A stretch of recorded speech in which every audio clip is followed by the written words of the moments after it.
integriteti dhe pavarësia e gjyqësorit janë themeli mbi të cilin ndërtohet çdo sistem i drejtë dhe funksional. Pavarësia e gjyqësorit është poashtë thelbësore, të lirë nga çdo presion apo ndihim politik. Themelimi dhe funksionalizimi i kësaj gjykate është dëshmi e përkushtimit tonë për ndërtuar një drejtësi më efikase, më të specializuar dhe më të qasshme për qytetarët. Gjykata administrative ka një rol kyç në garantimin e mbrojtjes juridike të qytetarëve dhe subjekte juridike përballë vendimeve të administratës.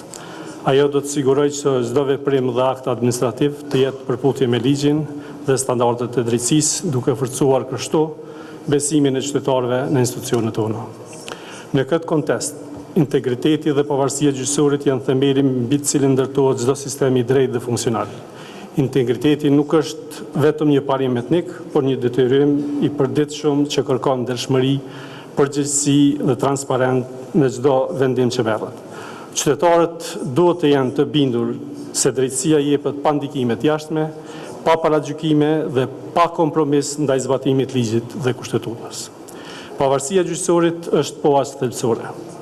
Ajo nënkupton që gjyqtarët vendosin vetëm mbi bazën e ligjit dhe fakteve, të lirë nga çdo presion apo ndihim politik, institucional, personal apo grup interesi.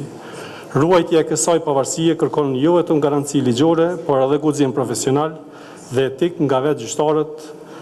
Është përgjegjësia jona kolektive që të mbrojmë këtë pavarësi dhe ta forcojmë çdo ditë. Ruajtja e pavarësisë nënkupton se shteti ligjor është në funksion të qytetarit dhe rol veçanërisht të rëndësishëm ka gjykata administrative, e cila duhet të shërbejë si garantuese në parandalimin që bartësit e pushtetit të keqpërdorin dhe të abuzojnë në pushtetin e tyre për interesat politika venditore, grupore, klanore dhe në dëm të qytetarëve.